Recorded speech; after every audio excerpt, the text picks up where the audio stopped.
നമസ്കാരം. എല്ലാ NTV പ്രേക്ഷകർക്കും നിങ്ങളുടെ ഇന്ന് എന്ന പ്രോഗ്രാമിലേക്ക് സുസ്വാഗതം.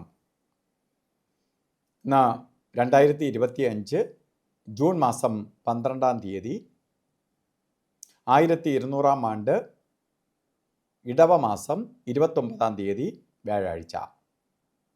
ഇന്ന് വ്യാഴാഴ്ചയാണ്, നല്ല ദിവസമാണ്, ഗുരുവിൻ്റെ ദിവസമാണ്. വ്യാഴം ധനകാരകനാണ്. ഇന്ന് നക്ഷത്രം വന്നിരിക്കുന്നതും മൂലം നക്ഷത്രമാണ്.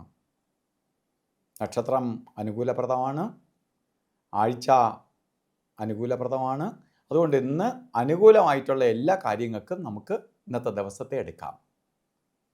പ്രത്യേകിച്ച് സാമ്പത്തിക കാര്യങ്ങളിൽ ഒരു വായ്പയ്ക്ക് വേണ്ടി പോകാനായാലും ശരി, മറ്റെന്തെങ്കിലും സമ്പത്ത് വാങ്ങാൻ വേണ്ടി പോകാനായാലും ശരി, ഒക്കെ അനുകൂലപ്രദമായ ഒരു സമയമാണ് ഈ ഇന്നത്തെ ദിവസം. അതുപോലെ തന്നെ ഇടവ മാസത്തിലെ മൂല നക്ഷത്രം ബർത്ത്ഡേ ആയിട്ട് വന്നിട്ടുള്ളവർക്ക് ഒരു വർഷത്തെ ഫലത്തെയാണ് നമ്മൾ ചിന്തിക്കേണ്ടത്.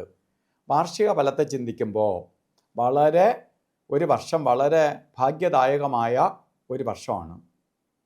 അത് സാമ്പത്തിക പുരോഗതിക്ക് ഒപ്പം തന്നെ അവർക്ക് പല കാര്യങ്ങൾക്ക് ഈ ഒരു വർഷം അനുകൂലപ്രദമാണ്.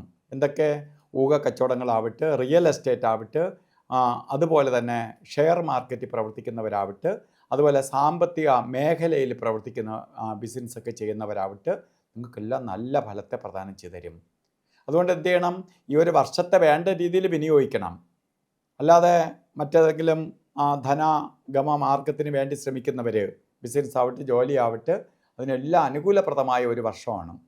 അപ്പോൾ നിങ്ങൾക്ക് നല്ലൊരു വർഷത്തെ ദൈവം പ്രദാനം ചെയ്ത് തന്നിരിക്കുകയാണ്. അതുപോലെ ഇന്ന് ഓരോ കാര്യത്തിന് ഇറങ്ങുമ്പോഴും രാഹു കാലത്തിന് പ്രാധാന്യം കൊടുക്കണം. 1:30 മണി മുതൽ 3 മണി വരെ എന്ന് കലണ്ടറിൽ രേഖപ്പെടുത്തിയിട്ടുണ്ടെങ്കിലും 1:59 തൊട്ട് 3:33 വരെ രാഹുകാല സമയമുണ്ട്. ഈ സമയം യാത്രയ്ക്ക്, ശുഭയാത്രയ്ക്ക് നല്ലതല്ല.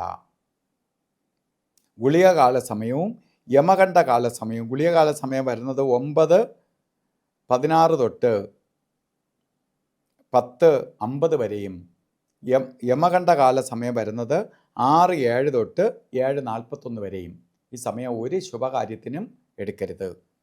അഭിജിത്ത് മുഹൂർത്തം പറഞ്ഞത് 12 തൊട്ട് 12:48 വരെ, 48 മിനിറ്റ് നേരം അഭിജിത്ത് മുഹൂർത്ത സമയമാണ്.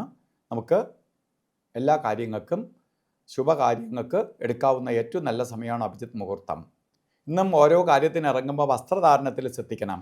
യെല്ലോ കളറോ യെല്ലോ ആയിട്ടുള്ള വസ്ത്രധാരണത്തിൽ ഉൾപ്പെടുത്തുന്നത് ഭാഗ്യദായകമായ അവസ്ഥയ്ക്ക് ഇടവരുത്തും. അപ്പോൾ എല്ലാവർക്കും നല്ലൊരു ദിവസം ആശംസിച്ചുകൊണ്ട് നിർത്തുന്നു. നന്ദി, നമസ്കാരം.